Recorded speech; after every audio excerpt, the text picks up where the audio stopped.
Alors, bonjour et merci pour votre confiance. On se retrouve donc pour la suite de la formation complète sur DraftSight. Alors, vous avez déjà pu voir les bases, donc l'installation. Je vous remets quand même les liens. Et on va tout de suite continuer. Donc, je vais effacer les objets que j'avais fait sur DraftSight. On va repasser sans la caméra en plein écran. Et ça vous permettra de bien visualiser mon écran. Alors, sur DraftSight, on n'a pas encore regardé l'aspect dessin. Je vous ai montré vraiment les paramètres à connaître. Pour autant, il va falloir arriver à dessiner des choses complexes comme on l'entend. Alors, déjà dans Accueil, ici, vous allez pouvoir utiliser les lignes. Ça, on n'en a pas parlé, c'est vraiment le côté modèle. Alors, en général, 4 général, ça va très bien. Sinon, il y a le côté 3D, classique, drafting et annotation. Moi, je reste souvent en général. C'est ce qu'il y a de plus simple.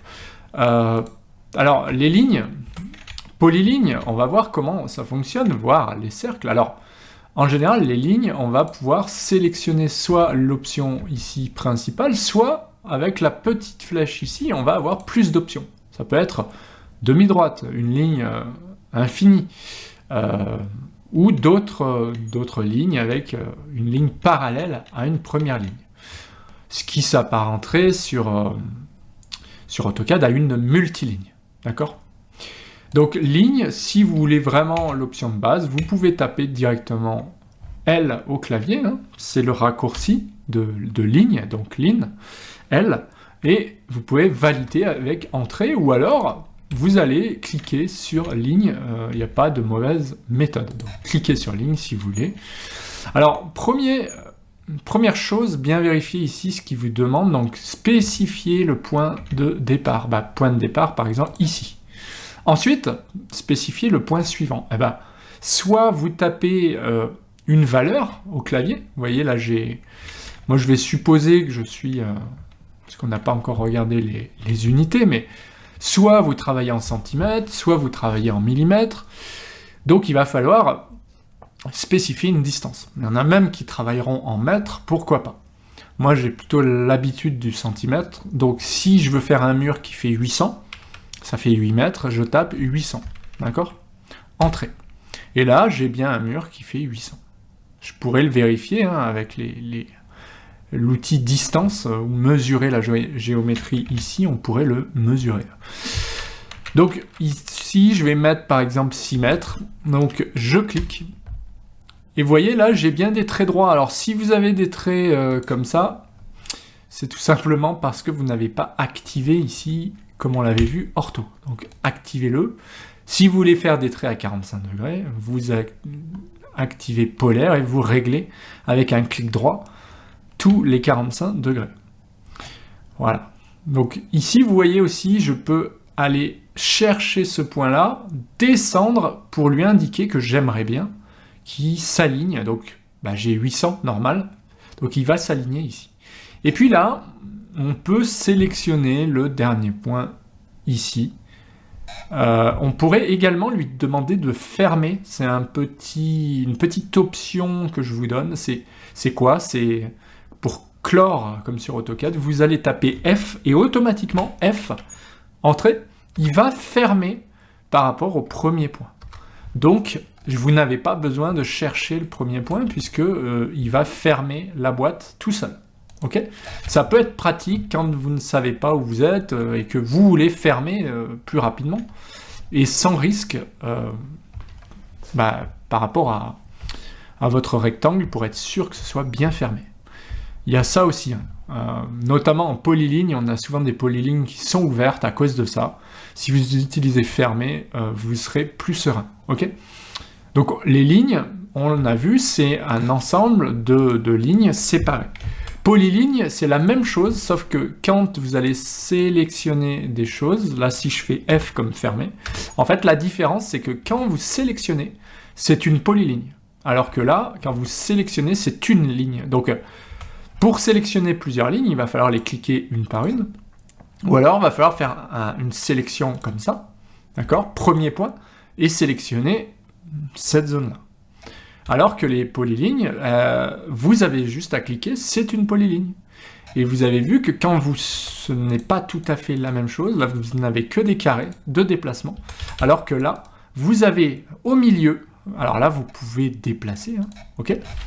Je vais faire CTRL Z ou vous pouvez faire retour arrière ici. Mais ce que je voulais vous montrer, c'est qu'au milieu, là, vous avez une option soit insérer un sommet, soit convertir en arc. Donc ça, c'est l'avantage de pouvoir convertir en arc. Alors que les lignes, on ne peut pas, ok? Donc j'ai tendance, moi, à utiliser les polylignes, sachant que pour transformer des lignes en polylignes, la commande, c'est PE, comme pedit. Hein. Donc c'est plutôt, d'ailleurs, pedit, ici. Qu'est-ce qui vous dit? Eh bien, spécifier la polyligne, ou la ligne, hein, puisque là, pour l'instant, c'est une ligne. Donc, voulez-vous la transformer en polyligne? Oui. Je crois que c'est ça. Entrée. Je sais plus. On sélectionne le reste. Entrée. Voilà. Bon. Alors, parfois, c'est un petit peu laborieux. Donc, je sais pas si c'est PE, finalement. C'est peut-être PE. On va essayer PE. Donc, options multiples, donc spécifier la polyligne. On va essayer ça. Malheureusement, si c'est pas une polyligne, confirmer, vous voulez donner, on va dire, on va valider. Voilà, donc il va falloir utiliser ça, là, c'est un peu compliqué. Sur d'autres logiciels, c'est plus simple, je trouve. Mais voilà, en fait, il va falloir générer peut-être une polyligne, ou alors, le plus simple, moi, ce que j'avais trouvé aussi quand j'avais galéré, c'est que j'avais fait une polyligne, et ensuite, j'avais mes autres lignes, je les avais sélectionnées pour les faire rentrer dans la polyligne. Bref, retenez que le plus simple quand même, c'est de travailler en polyligne, comme ça, vous ne serez pas embêté. Voilà.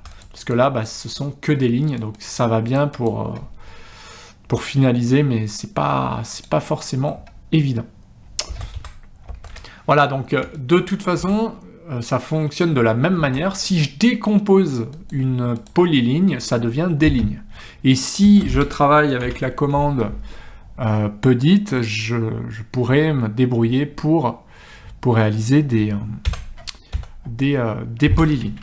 D'ailleurs, on va voir que si je fais peut-être clic droit, qu'est-ce qu'il va me proposer? Clic droit, on va voir si un clic droit, il y a plus d'options parfois. Mais là non. Peut-être pas ici. Et voilà, si par exemple vous faisiez clic droit sur la polyligne, vous voyez, vous avez des options là pour copier, coller par exemple, supprimer. Groupe d'entités, alors là c'est quoi? Affichage, édition de polyligne par exemple, voilà, on va pouvoir éditer.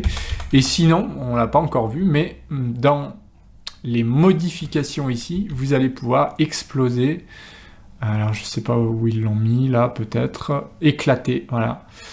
Avec éclater, vous pouvez éclater la polyligne pour que ça devienne des lignes. Bref, il y a pas mal de possibilités pour travailler. Après, si vous avez des difficultés, vous travaillez en ligne, puis c'est tout. Hein. C'est pas plus compliqué que ça. Simplement, la polyligne vous permet d'ajouter un sommet, donc c'est plutôt pratique, et vous permet, comme on l'a vu, d'insérer un arc aussi. Voilà. Alors que les lignes, non. Mais bon, ceci dit, vous pourriez très bien faire un cercle. On va le voir d'ailleurs. Si je clique sur cercle, je vais regarder qu'il me demande le centre, donc je prends le centre ici, je me mets là-bas, d'accord, tac. Comme je suis en snap mode, eh bien, il reconnaît bien ici. Et vous voyez que si vous faites, alors comment ça s'appelle? Faut juste le retrouver, ajuster.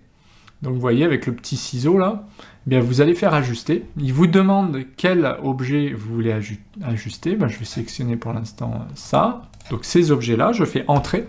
Et ensuite, je peux ajuster. Par exemple, comme ceci. Et vous voyez, j'ai ajusté ce demi-cercle-là. Enfin, ce cercle. Et maintenant, je peux supprimer ça. Et j'ai réussi à faire une espèce d'arche comme ça, directement, vous voyez? Donc ça, c'est grâce à la commande ici, ajuster. Mais on a ici, avec la petite flèche vers le bas, prolonger aussi. Si jamais l'objet ne se touche pas, vous pouvez prolonger un objet. Et puis il y a des ajustements intelligents, ce qui revient à peu près au même. Donc on a dans modifier, possibilité de faire du miroir, possibilité de copier évidemment, hein, copier-coller, ça marche, CTRL-C, CTRL-V, ça marche très bien aussi. Rotation, si vous voulez faire la rotation d'un ou plusieurs objets, je vais vous montrer, c'est assez simple, vous sélectionnez. Alors quel objet? Par exemple celui-là, on fait entrer toujours pour valider la sélection. Ensuite, le point de pivotement, le point de base quoi, celui-là. Et ensuite, comment vous voulez le faire tourner comme ça. Alors sachant que là, vous voyez, si j'enlève ortho, il va tourner comme ceci, ok? Et là, je peux lui donner un angle aussi de rotation. Par contre, si je mets ortho, eh bien, il va tourner tous les 90 degrés. Et si je mets ici polaire, comme j'ai réglé moi à 45 degrés, vous voyez, 45 degrés, 45 degrés, 45 degrés, etc. Donc je peux très bien le faire pivoter de 45 degrés comme ceci. D'accord? Donc c'est pas vraiment un souci. Et une fois que j'ai terminé, je valide ma rotation comme ça et je clique. Et voilà, la rotation a été faite. C'est exactement la même chose si je voulais faire un miroir, changer l'échelle, étirer, etc. Donc étirer par exemple. Je vais étirer quoi? Je vais étirer tout ça. Entrée. Point de départ de là, vers où? Vers là-bas. Voilà. Donc là, je suis en ortho, donc je peux étirer tout droit. Si je suis pas en ortho, ça va partir n'importe comment, donc c'est pas top. Mais si vous restez bien en ortho, vous allez étirer de telle distance, vous validez, et voilà. On pourrait faire exactement la même chose pour écraser ce point-là. Voilà. Vous voyez? Voilà comment fonctionne l'étirement. Donc là, j'étire tout ça.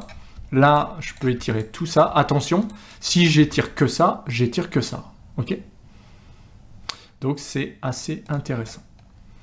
Et bien sûr, avec les polylignes, on peut aussi de la même manière étirer directement comme ceci, ce qui revient à lancer la commande d'étirement comme ça.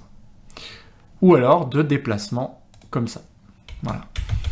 Donc, vraiment, on peut s'amuser, il faut s'entraîner à utiliser à la fois les outils de dessin et à la fois les outils de modification qu'on a ici. Donc les arcs, c'est un peu comme les cercles. Le rectangle, c'est comme une polyligne. Je peux cliquer pour faire un rectangle. Donc premier point, et ensuite point opposé, ça peut être celui-là, le point opposé, ou ça peut être un point au hasard, comme ça, et ensuite vous allez pouvoir régler aussi la taille, sinon, vous voyez, avec les cotes. On peut dire que vous voulez mettre une cote, vous tapez C. Donc C comme cote. Et là, il vous demande cote horizontale. Par exemple, horizontale, ça peut être, 20. Et verticale, c'est quoi? 30. Et voilà, il vous a fait un rectangle de 20 par 30. D'accord? Donc si je le mesurais, j'aurais exactement ça. Alors, il est un peu petit, je vais le supprimer. Mais voilà comment ça fonctionne. Là, on peut même faire, alors c'est quoi ça? On peut agrandir ici l'échelle, et là, on peut faire une sorte de motif. Alors celui-là, je ne l'ai pas trop utilisé. Ça, c'est quoi? Décaler. Décaler, ça pourrait être de décaler des murs, par exemple. Créer un mur. Sachant qu'on a fait une pièce, ça pourrait être décalage ici. De combien? Spécifier la distance, je peux dire 50 au hasard, comme ça. Et je prends cet objet et je le décale soit vers l'intérieur, soit vers l'extérieur. Attention à la position du curseur. Moi, c'est vers l'extérieur. Donc, supposons, là, j'ai tracé ma pièce. J'ai décalé, ça représente un mur, ou une fondation, ou ce que vous voulez, d'accord? Donc ça, c'est du décalage. Je peux décaler aussi mon arc et mes lignes. C'est la même chose, c'est-à-dire que je spécifie une distance de 30, entrée, et ensuite, quels objets? Celui-là vers l'extérieur, celui-là vers l'extérieur, celui-là vers l'extérieur et celui-là vers l'extérieur. Et enfin, je pourrais aussi joindre, ou faire des congés, hein, on appelle ça congé, chanfrein. Congé, pour moi, c'est plutôt un raccord. Chanfrein, bah oui, on peut chanfreiner. Alors, soit on met un chanfrein de 0 et ça fait un raccord plein. Donc, chanfrein, on peut faire. Et si je clique premier point, deuxième point, voilà. Premier point, deuxième point. Enfin, deuxième objet. Là, ça n'a pas marché, on va recommencer avec ça. Donc, le premier et le deuxième. Voilà. Et là, il m'a bien raccordé ces objets-là. Bien sûr, on pourrait sélectionner... Ah, puis en plus, ça a créé une polyligne avec ces objets-là. Donc, c'est plutôt pratique. Donc, parfois, ça crée aussi des polylignes tout seul, rien qu'avec un raccord. Donc, ça, c'est assez pratique. Donc, on peut faire plein de choses. Donc, polyligne, cercle, on a vu, arc, c'est la même chose. On peut faire un arc de là à là, puis on va vers ici. D'accord? Donc, j'ai créé un arc 3 points. Et dans les arcs, si vous cliquez ici, vous avez des arcs avec plusieurs points. En général, celui-là va très bien, puisque c'est un arc sur 3 points. Okay, premier point, deuxième point ici, et troisième point, c'est l'arrivée. Donc moi, ça me va très bien. Qu'est-ce qu'on a d'autre? Une fois qu'on a compris le dessin ici, on peut terminer... Alors, ellipse, c'est moins utilisé. Puis ça revient à un cercle, hein, quasiment. Hachure. Alors, hachure, si vous voulez hachurer une zone, par exemple au milieu, là, vous cliquez dessus. Vous sélectionnez toute cette zone-là, ou alors, au contraire, que cette zone-là. Ça peut être que ça, d'accord? Ou que ça. Vous cliquez dessus, et vous allez dans des prédéfinis. On a des motifs, si je clique ici d'ailleurs.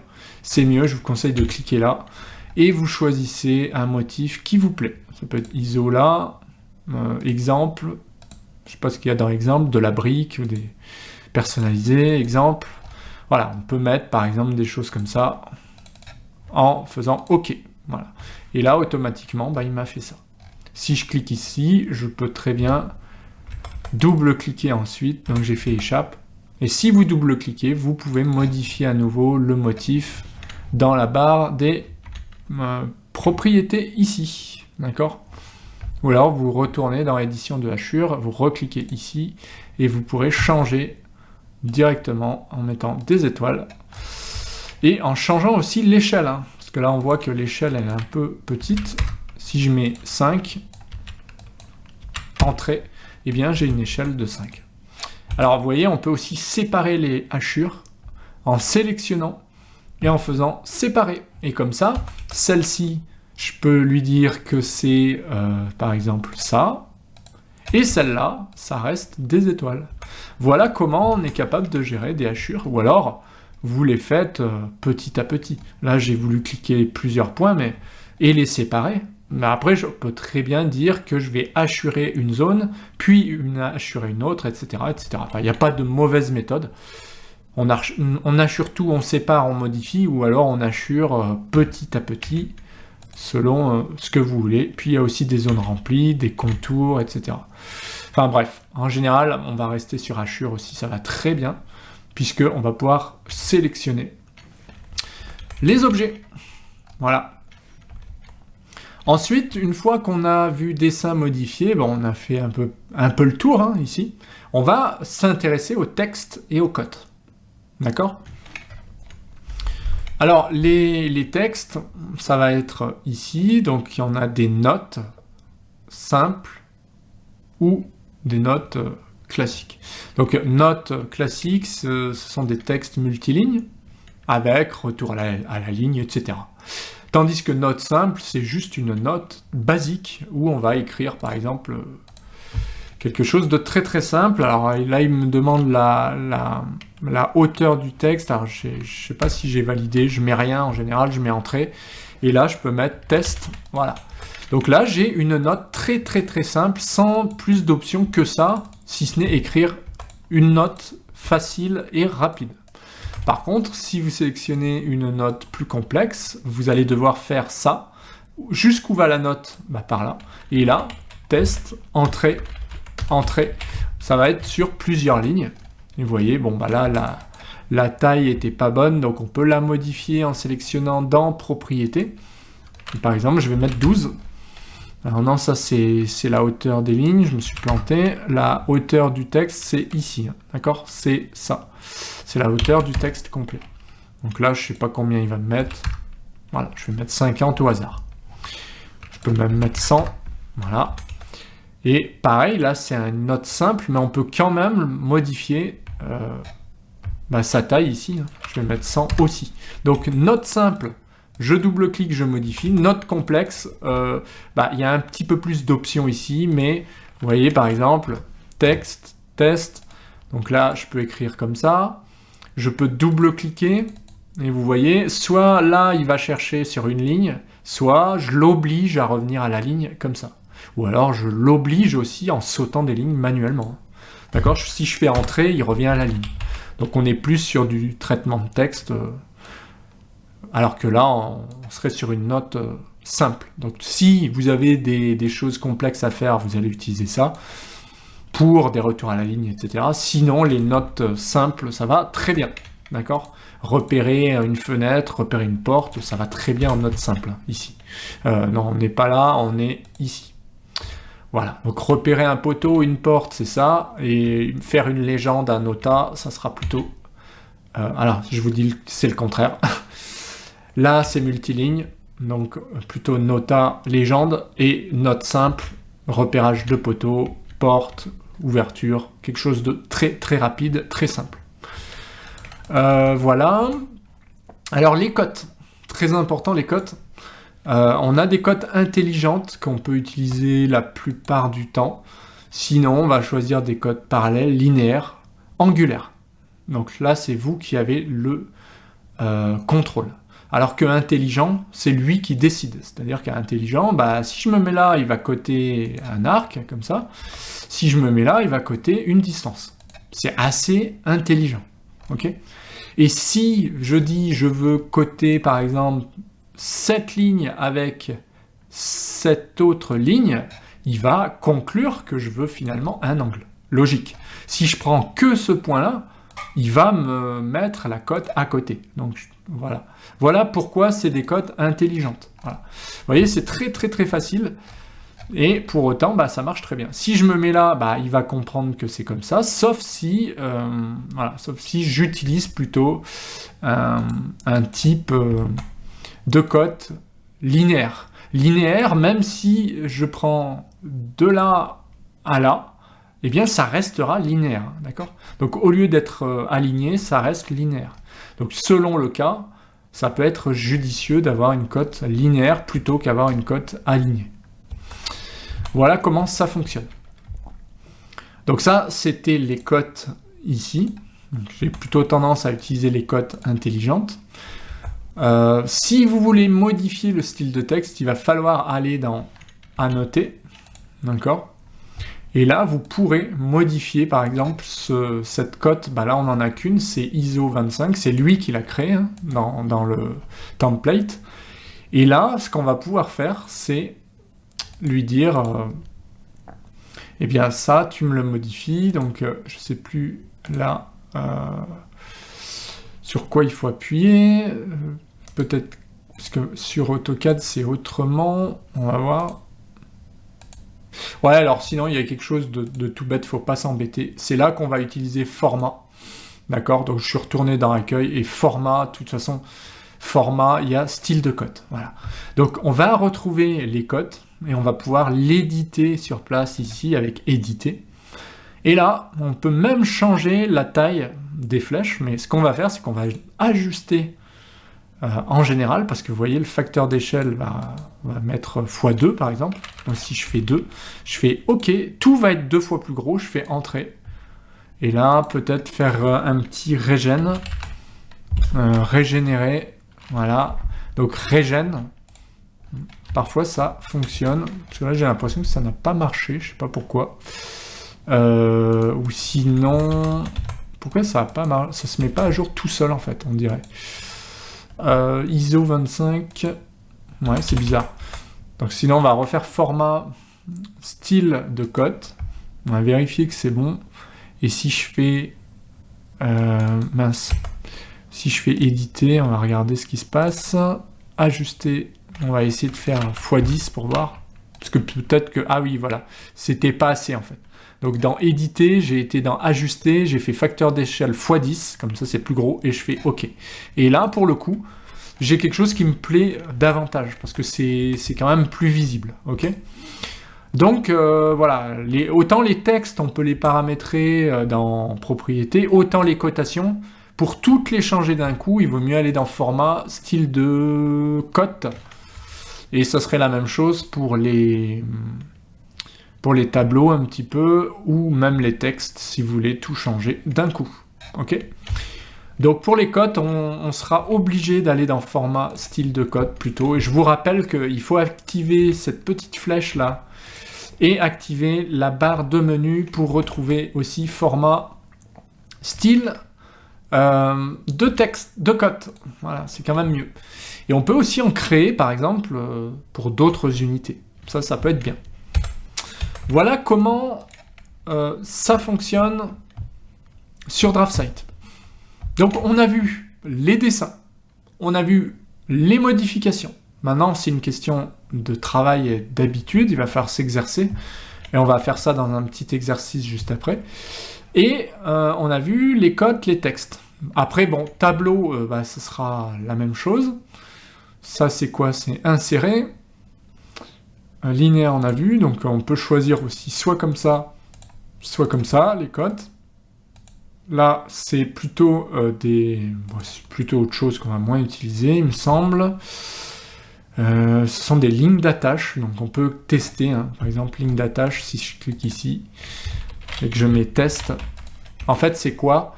C'est une ligne. Donc, je vais augmenter sa taille. Où il est le texte? Le texte, il est... ouais. C'est ça qui est pénible, c'est que pour changer, c'est pas toujours évident. Donc la hauteur, c'est toujours ça. Je vais mettre à peu près 100, comme le reste. Non valide. Bon, super. On va mettre moins, alors. On va mettre 50. Non plus. Ah, bizarre. 20. Ouais, alors il veut pas, c'est curieux. Enfin bref, pour vous remontrer, parce que j'ai peut-être fait une bêtise, on va cliquer ici. En fait, le premier point, c'est la flèche. Par exemple, si je veux indiquer ça, que c'est une étoile, premier point, c'est la flèche. Deuxième point, c'est le texte. Donc je clique, je mets par exemple texte, ou texte, voilà, et je valide. Donc tout ça, si je fais échappe et que je resélectionne, en fait, je peux bouger mon texte, je peux bouger la ligne de guidage par rapport au texte, je peux aussi bouger la flèche, et je peux grossir le texte. Alors on va tester ici. Alors là, c'est non. Ça, c'est quoi? Je sais pas ce que c'est. Ça, c'est la taille. Le plus simple, c'est de double-cliquer, ceci dit, et je vais pouvoir changer normalement ici. Voilà. Donc faut pas s'embêter, hein. Vous avez ici possibilité de changer la taille de la flèche, je pense que c'est ça. On va tester ça. Non, c'est pas ça. Donc ça, c'est la forme, ça veut dire que c'est droit. Ça, c'est la flèche, donc là, il a bien mis une flèche. Ça, c'est la taille, ça devrait être la taille de la flèche, en principe, ici. C'est curieux. Alors, je sais pas pourquoi ça fonctionne pas pour lui, parce que pour moi, c'est ça. Ou alors, je suis bien dans ligne d'attache. Là, je suis bien dans texte, donc c'est ici que je vais régler le texte. Et je regardais la flèche, pour moi, c'est ça. Ah, voilà, 20, on peut mettre 30. Voilà comment je règle la taille de la flèche. C'est pas facile, parce qu'il y a un format aussi de style... de style de multiligne d'attache en fait. Donc ce que j'ai fait ici, il faudrait créer plutôt un style dans format et style de multiligne d'attache. Et là, on va retrouver ce qu'on a fait, d'accord, avec le style débauche, le texte.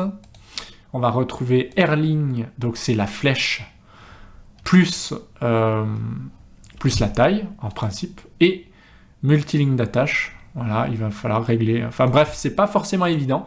Et pour pas s'embêter, une fois que vous avez compris le truc, vous modifiez la position du texte, vous modifiez la taille du texte en double-cliquant, et la taille de la flèche, j'ai cherché un petit peu, maintenant je sais que c'est ici, donc je peux mettre 100 pour avoir quelque chose de très gros.